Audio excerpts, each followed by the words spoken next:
Bill, thank you for taking the time to come in here so early in the morning. Yeah. I've known you for, 9 years now? Yeah, around that, yeah. It's been 9 years Yeah, since 9 I or first 10, met you. Yeah. And it was all because you wanted your daughter to swim. Right. You think I forgot? Yeah, no. I mean, I remember the first time I met you at Andy's in Shinhimoto. That's right, yeah, because Right? he had me out there. I'd never been the train tracks. Yeah, we're there with Matt Crossellick and a couple other guys, right? So, yeah. And one of the first things you asked me is like, hey, are you a member of TAC? Right. And of course, I didn't know anything about TAC at the time. You found out real quick. And so, although I did know a little bit about it, because like you said, my daughter was coming here with her friends. That's what it was. Because her parents were members, right? And she was the ASAJ or Secret Heart? She went to CSA? no, ISS, International Secondary School, which is a very small international school in Mita. Mm-hmm. But she was coming over here with her friends, and that's the only thing I knew about TAC, right? So when you asked me about it and then told me who you were and what you did with TAC, that's how I kind of started that conversation with you about becoming a member. When you told me what you do, that's what made me interested in you. You said you're OSI, which for those people that don't know, that's Office of Special Investigation. Right, for the Department of the Air Force. Air Force, yes. Right. Which they tried to recruit me, kind of, not really. I think they wanted me to be like a snitch or something. Yeah, right. That's our junior agent program. No, $300 in being privilege. That's right. That's what they offered me. Is that what that's standard? That's too funny. Yeah, maybe. $300 in being privilege. Yeah. And I looked at them and I said, "You got to be kidding me! You got to be kidding me!" Tell me, Bill, where were you raised? Where are you from? So I was actually born at Dover Air Force Base in Delaware. My dad was in the Air Force at the time, and but shortly after that, he separated and we moved to a small town in Ohio called Steubenville, Ohio, which is about 30 minutes west of Pittsburgh. So that's where I grew up through my elementary school years. My dad worked in a steel mill in Pittsburgh, and as did my grandfather. And then... Even after you got out of the Air Force? Yeah, after he got out of the Air Force. How long did you stay in? Only 4 years? He was in for maybe a little over 4 years. So he flew, he was crew chief on C-130s. C-130s, that's interesting. Wow. So, and so I think he was done with his time in Vietnam and all that, so his last duty station was Dover. Wait just a minute, your father was in Vietnam? Well, he flew over to there. On the C-130s. Right. In the 1960s? Yeah. Okay. Well, early 60s, so before everything. He was going over there just to get it started. That's right. And so taking troops over, right? Getting it started, So at least that's, my recollection of his Air Force career. Right. So, and then again, shortly after that, he got out. Mm-hmm. And we spent our time in Steubenville through my elementary school years. And do you have siblings? I do. I have a twin brother. Identical? Fraternal. Yeah. We don't look alike. You wouldn't at all.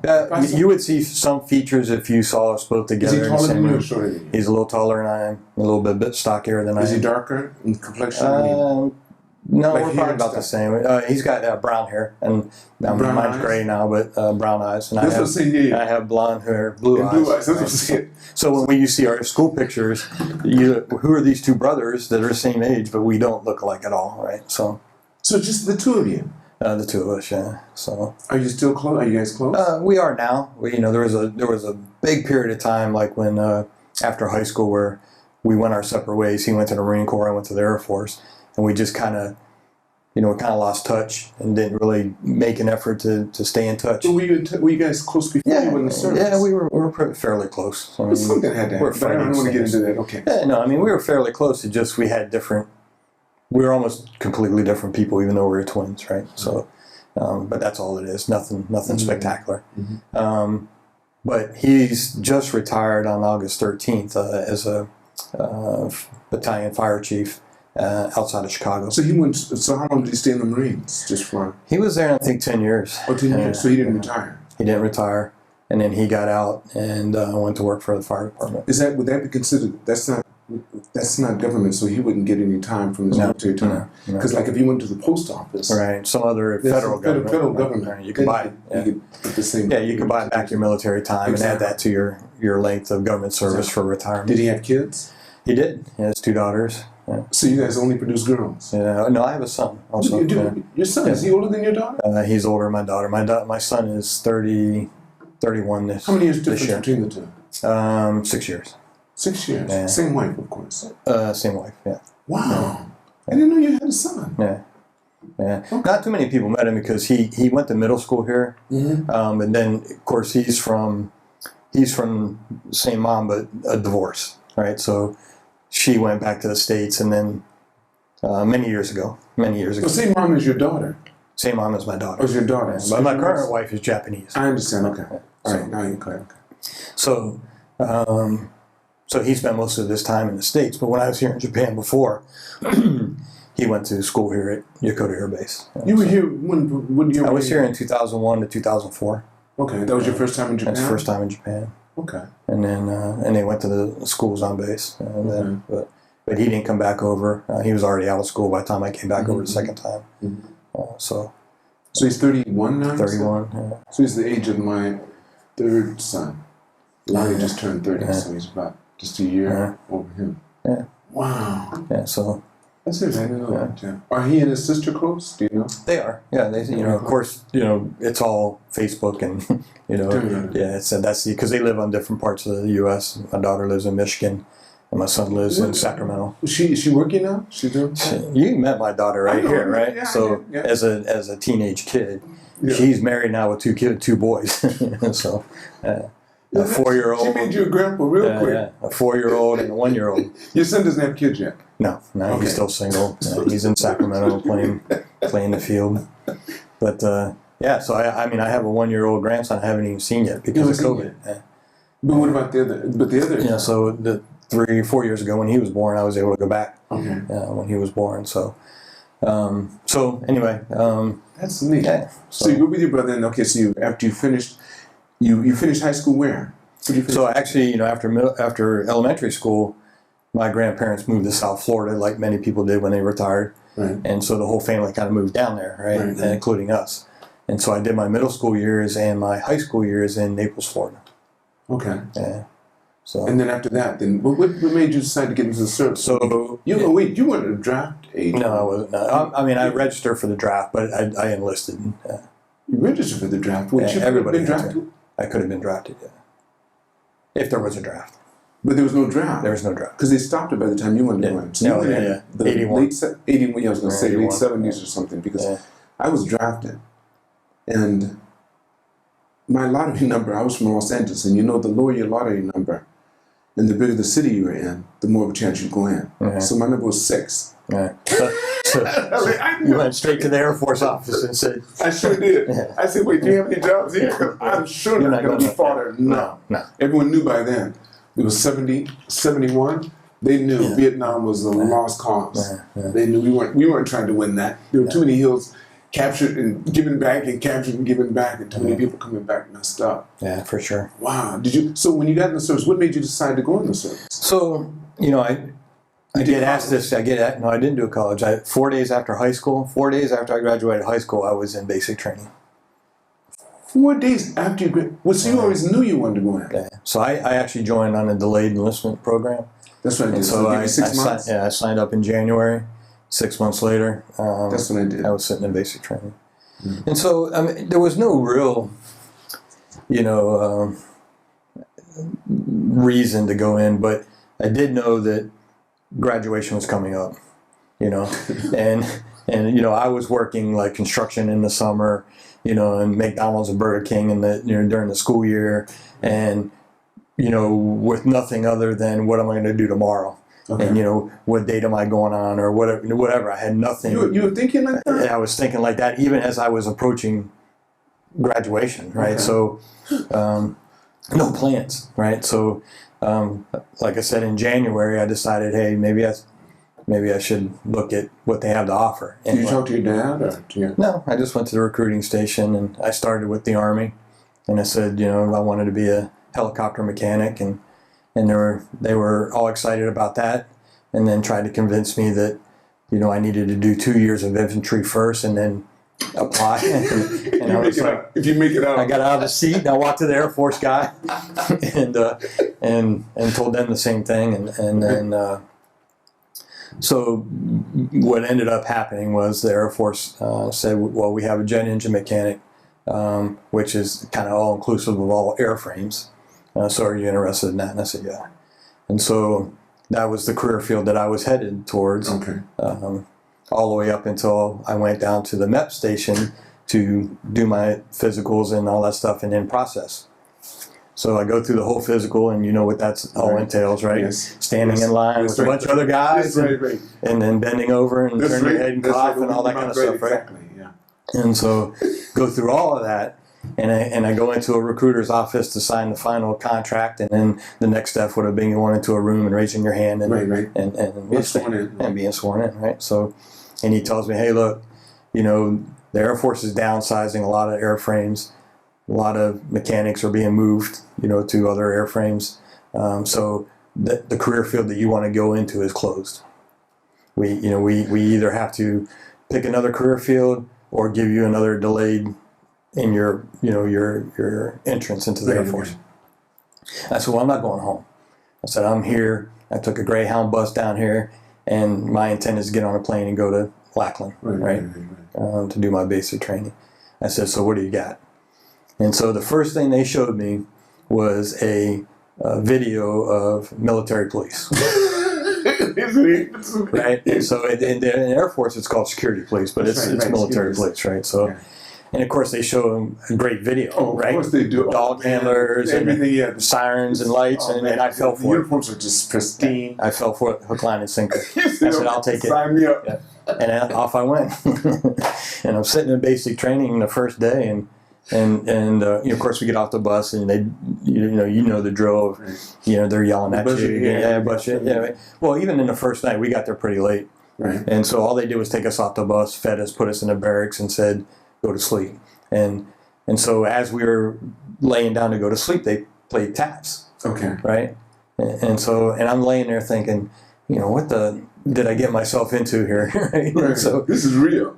Of course, the next morning, the drama starts, and then 6 weeks though. Only 6 weeks at that time. It's like 10 weeks now, I think. Well, because they're making everyone has to be prepared, ready, or ready. What is it now? All the military has to be ready to fight. Yeah, ready to fight. Because we didn't have camouflage. No, fatigues. We never. You never put on a single one, did you? I did later in my career. I never. We didn't have. That was only for the Army and the Marines. Yeah. Nobody wore that. Now everyone's wearing those. Everybody wears. Yeah, and it's been for some time, but I think part of that was kind of a supply chain thing, right? So it's easier to have one. That's right. Just one standard uniform. Yeah, exactly. That everybody could wear, and so. But yeah, so I did my 6 weeks there. I also stayed at Lackland Air Force Base for tech training, for military police training, right? And so I went through the police academy there, and then off I went on my Air Force career. So how long did you stay in the Air Force? I did 24 years of active duty. Oh, so you retired? I did. Yeah. So you really kind of liked it? Yeah, I did. Is that right? So would you retire as a senior? Senior Master Sergeant. You can't go any higher, can you? Yeah, one rank higher, Chief Master Sergeant. Is that right? Yeah. Your arm was getting heavy? My arm was getting heavy. I was getting tired. And I was getting older, right? So I knew retirement was coming. So it's just a matter of, in the Air Force, a lot of it depends on the career field that you're in and your promotion opportunities. The smaller your career field is, the less stripes that are available for that career field, right? So if I had stayed in military police, which I'll explain why I didn't, it has a huge number of E9s or Chief Master Sergeants, so there is more opportunity. Of course, there's a lot more Senior Master Sergeants competing for those, but there are more opportunities. So I did military police, security police for about 10 years, and then I was recruited to OSI, Your first 10 years was just military police. Just military police, yeah. And they said, you've done such a great job. We wanted to take you in rank. Well, like most specialty career fields, they're looking for people, right? And they're looking to recruit top-notch folks, people, performance that's true. people, right? That's so, true. And I was fortunate enough to have good supervisors and good commanders that, you know, kept me in line and taught me good things. And so anyway, so I got recruited into the Office of Special Investigations. And so now for the last 14 years of my military career, I was a special agent with the Air Force OSI. And then I retired in 2006 after 24 years active duty. The Department of the Air Force hired me back on as a civilian, doing the same job that I ended as a special agent with OSI. So, how does that work here in Japan? Now, I do know this. When you're in service, you stop showing your rank once you become OSI. Right. That's right. You no longer show your rank, and you're mostly in civilian clothes. You don't wear a uniform. Right.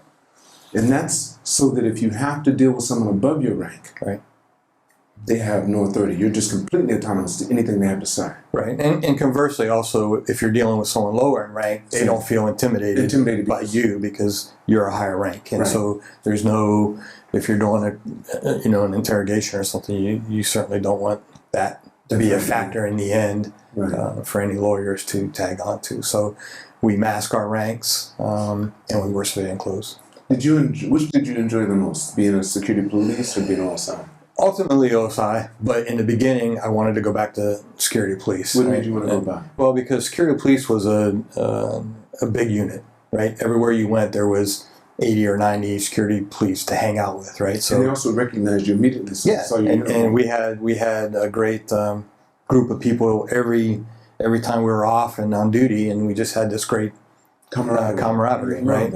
And so the first OSI office that I went to was 2 people, me and another agent. And so, when it came time for a time off, you're like, all right, who do I hang out with? You really couldn't. You couldn't, right? And so you could somewhat, but you didn't. You were just different at that point. You weren't wasn't the one truth of them. that everybody really on the base? If you're there for everybody knows who you are. Yeah. They know exactly who you are. We're the only ones wearing a coat and tie. Every day. Yeah. And so that's true. And so when I say it's just a different relationship, and you have to be careful with. And you can't fraternize. You can't fraternize. Because what they say, familiarity breeds contempt. Yeah. So and that made your life kind of lonely then. Yeah. So that's why I wanted, in the beginning, I was like, man, I made a mistake. I want to go back, right? And so I didn't ask to go back. I just kind of pushed through it. But so the first part of my OSI life was the mission was good, but I just missed hanging out with all of my police buddies, right? How long did that last? So that probably lasted through that first assignment, which was 3 or 4 years. And then after that, you got kind of used to that and realized you could still hang out with people and but not really. But just really. Walk away when things get a little crazy. Or you can hang out, but not really. There's a time when you tap out and say, "I'm going home." I gotta go home. I don't want to be on the witness. I can't be a part of this shit. And so, so after that, then then I started getting into the different mission sets of OSI and really enjoyed it. And of course, it took me to where I am here today, sitting in Tokyo, as a civilian employee and living a good life. You're going to continue to stay with OSI? No, I'm done. And so OSI agents, especially civilian agents, are part of a government job series called 1811, right?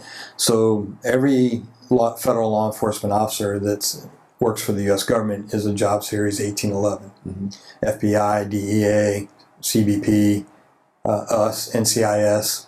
But don't the FBI see? Okay. Right, and so there's an age limit that you can't go past as a federal law enforcement officer, and that's 57.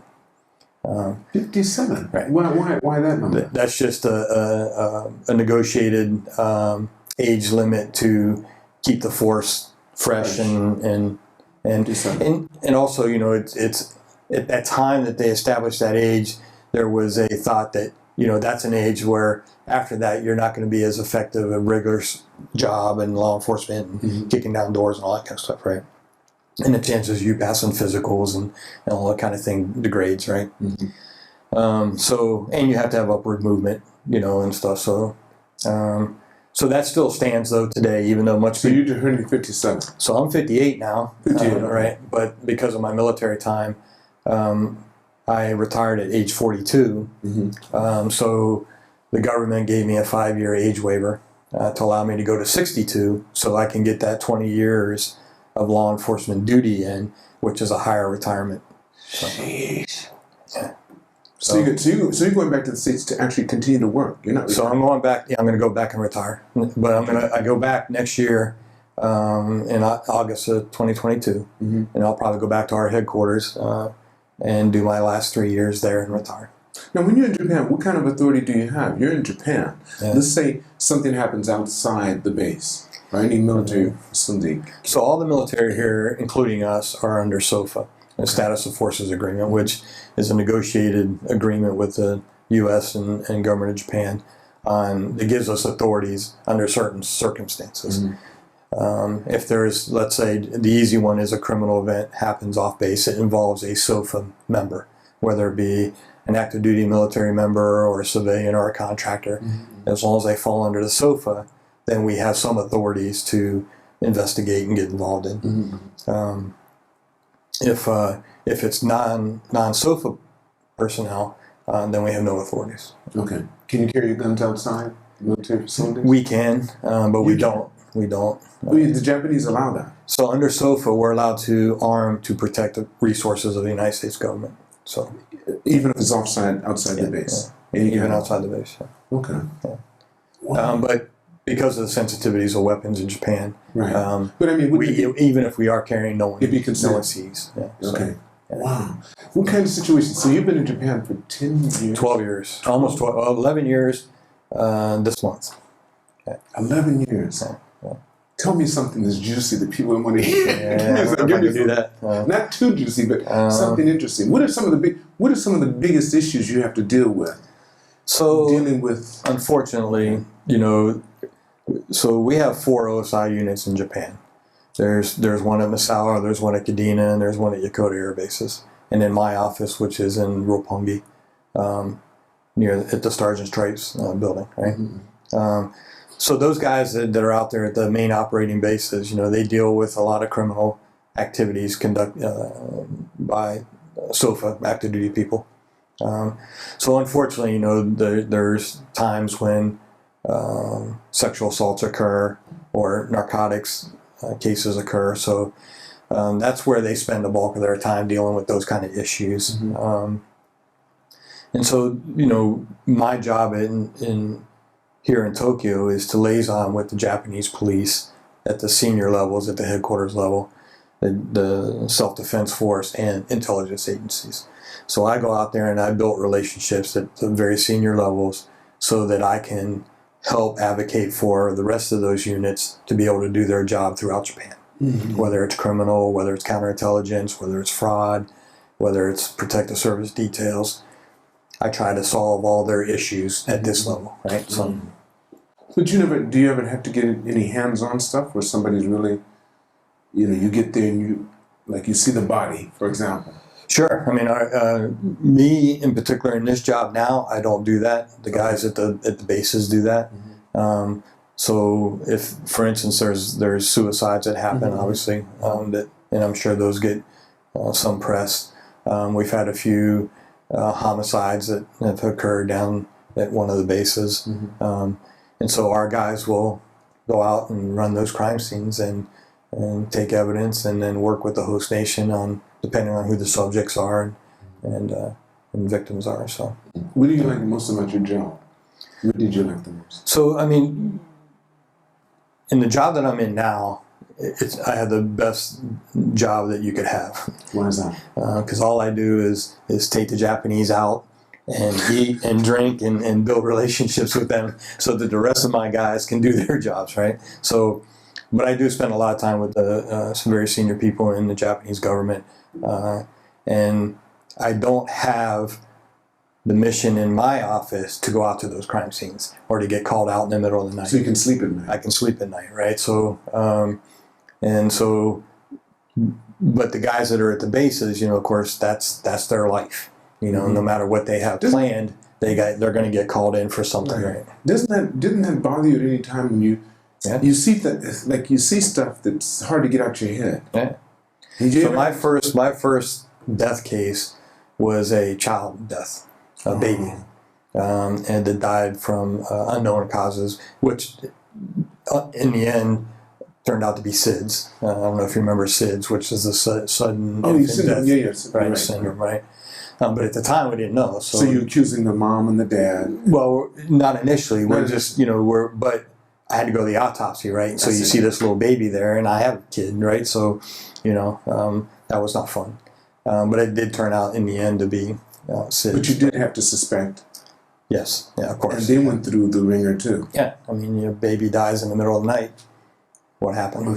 So yeah, you make sure you go through all the right steps to preserve evidence and statements and all those kind of things. Don't you think, for the most part, the military really tries to be as fair as it possibly can be? Yeah, I think so. You can't run a military.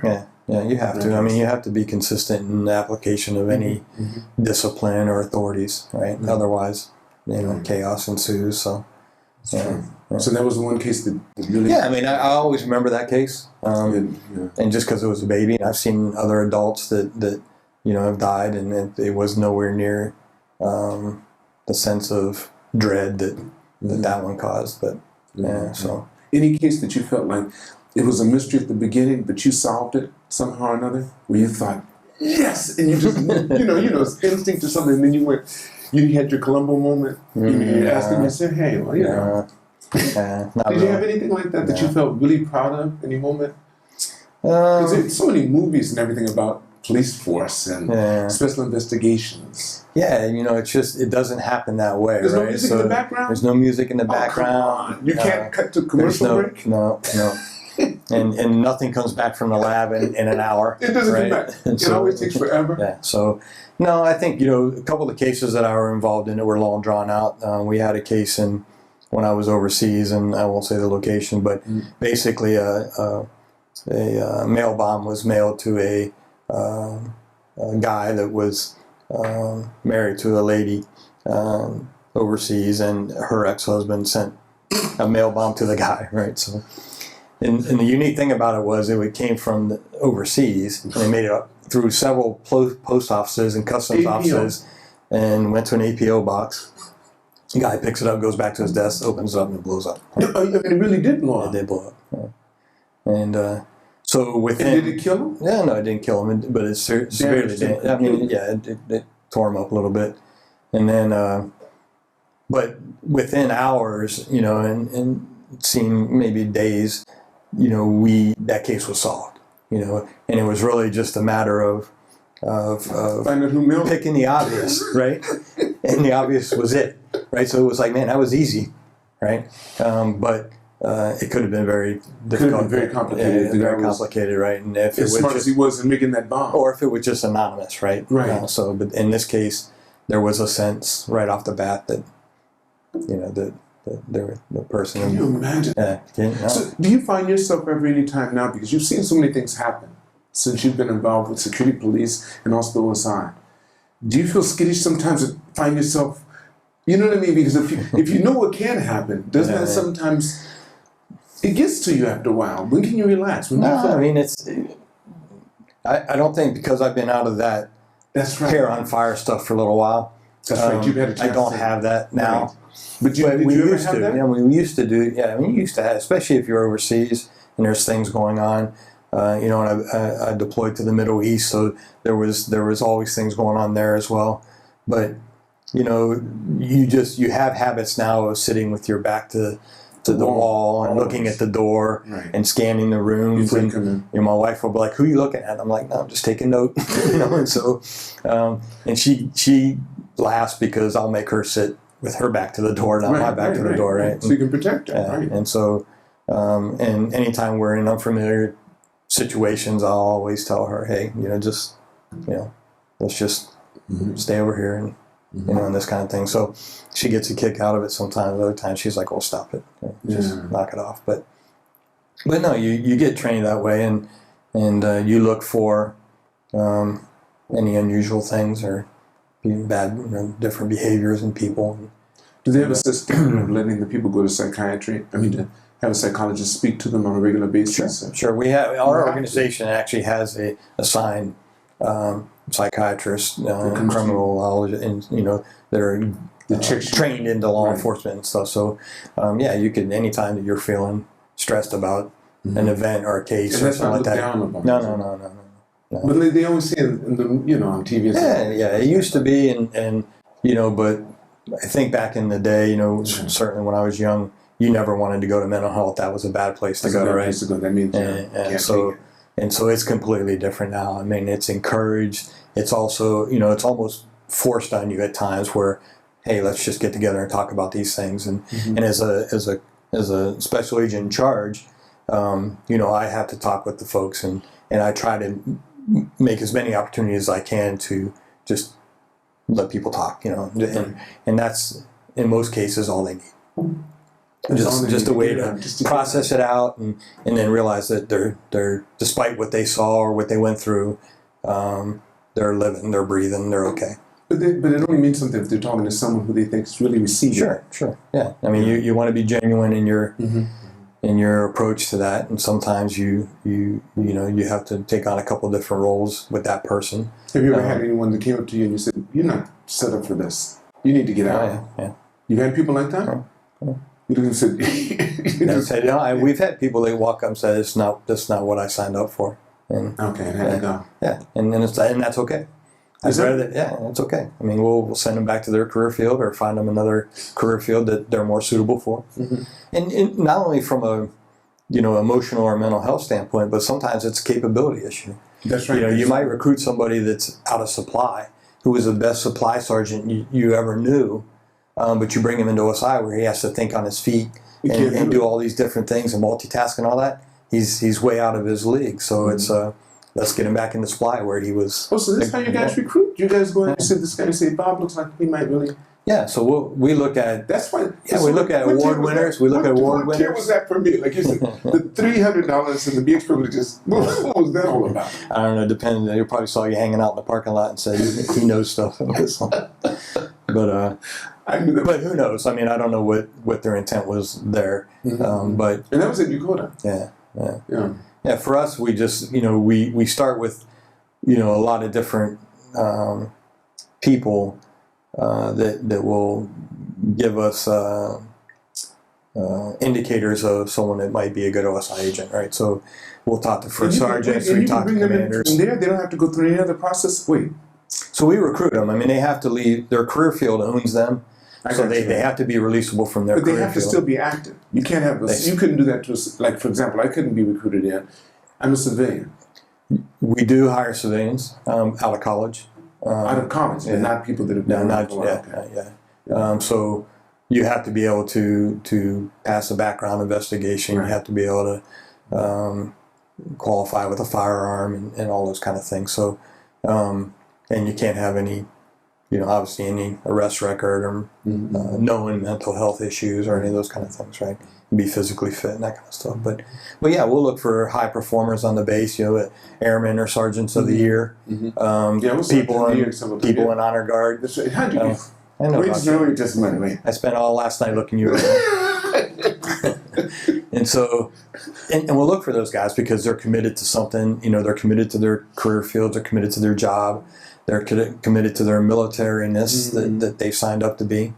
And we'll recruit those. And if they're releasable from their career field and they can get through all the recruitment process and the background investigation, then we can get them on board and turn them into agents. Jeez. Right. Have you ever picked anybody to be? Oh yeah. I mean, when you're at the detachment level, like if you're at the OSI unit at a base, part of your mission is to recruit. Oh, they let you know that. Yeah. So you have to recruit people. We have to keep that. Our academy classes full of recruits. Okay. Yeah, so we're always looking for folks. Tell me this. Listen with this. What was your best phase? Where did you enjoy being the most? Ooh, I knew you were going to ask that. How did you know I was going to ask that? Everybody asked that. So, I thought about that actually. So, did you really think I was going to ask you that? No, I knew. I'm prepared for that one. Oh my goodness! Wow. So I would have to say that base-wise, I would say it's a toss-up between Aviano Air Base in northern Italy and Tokyo, right? So I love Tokyo. I love the convenience of Tokyo. I love everything that happens in Tokyo that makes your life easy.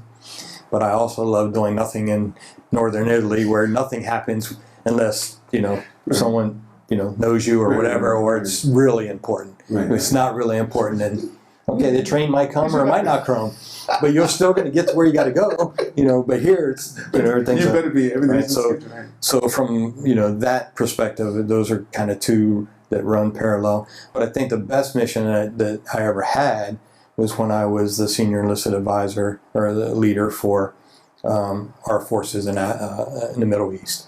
So how long did you do that? So I did that for a year, and I was headquartered out of Doha, Qatar. What year was this? This was 04, 05. Wow. Okay. And we owned all the OSI agents that were spread out through Afghanistan, Iraq, Kuwait, Saudi Arabia.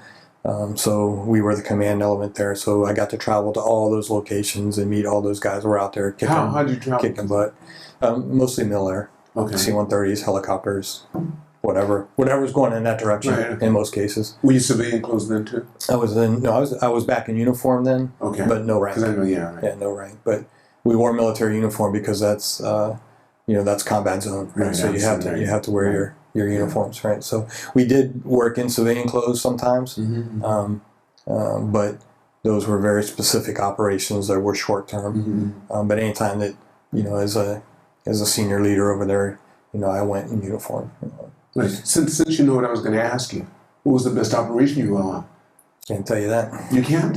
Okay. All right. But see, I asked you this, and you said I can tell you anything. I said I can almost anything. I said almost everything. But how many? Okay, can I ask you how many operations you had that you can't tell me about? So there were so many. I mean, there. Oh, really? You had that many? There was a lot. I mean, there. Especially in the Middle East. I mean, it was. And they had special code names for all these. It was daily operational ops tempo, right? So it was just all of our units were out there every day, getting after all kinds of things. The things, right? Going out and meeting with sources and gathering intelligence and using that intelligence to neutralize threats and stuff. So. How'd you feel about that was one whole year you had to do that?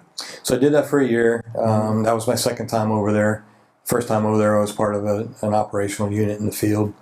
But it was good. But we lost some agents over there. How many? We lost. I think we lost 9 at the time that I was over there. Wait, in 04 and 05? Or? Yeah. You lost. So I don't know. I knew you guys heard on the news the Green Zone bombing. That blew up the cafe. We had agents in there that were severely injured. So it was not fun. In December a couple years ago, we lost a group of agents in Afghanistan. So due to suicide bombs. So it happens. Of course, now we're all reeling from what's happening in Afghanistan now, right? The Taliban come in and taking it all. Right. So that was 20 years of effort that's been for naught. Right. So another Vietnam, you say. So, yeah. So I think that from a mission standpoint, that was a unique mission that is now gone.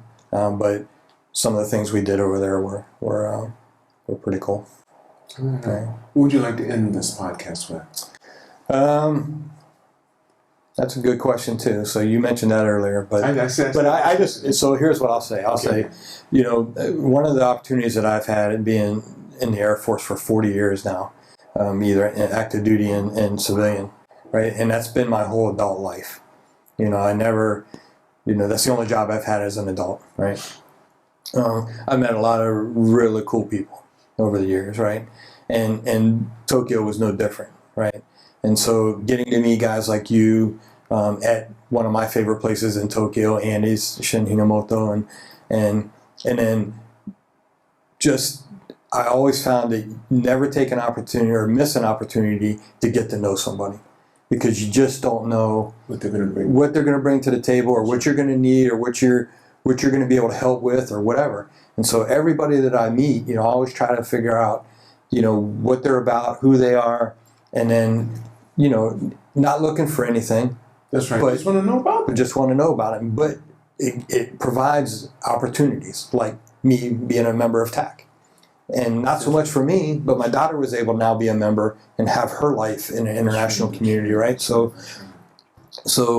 I think back fondly on that memory of meeting you, and then all the discussions we've had over the years. So that's right. So when you asked me to do this, I was like, hell yeah! I said, yeah, this is great. So that made me. I was really kind of surprised that you said, okay. I thought you were saying, I'm sorry, you can't do this. No. I can't do this, Lance. You know, I wish I could tell some more stories, but this gets out to the public, and then my boss will be like, "What the hell are you talking about?" No, you helped me so much because in a very personal moment. Yeah, sure. I called you up, and you were right there at my aid, and I tried. No, you really weren't. I mean, that meant so much to me. Yeah.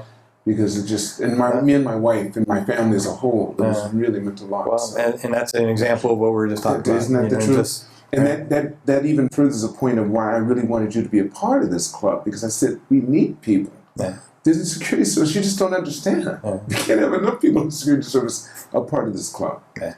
But it was a pleasure, I'm telling you, Bill. Thank you so much. Man. Yeah, it's been. And thanks for the friendship. Oh, same here. Yeah. And I hope it doesn't end here. No, certainly not. We can do FaceTime every now and then, and have a beer. Yeah. Right. And you never know where we're going to find each other. Isn't that the truth? Because I plan on continuing to travel. Me too. I got my 2 shots. Yeah, me too. I know it's going to be one of the criteria. I got 27 masks. I can go anywhere. But and that's the other thing too. You just never know where we're going to end up. 2 or 3 years, never know. You just never know. Right. So there's always an opportunity to get together and have a beer and for sure. Some good food or whatever. Right?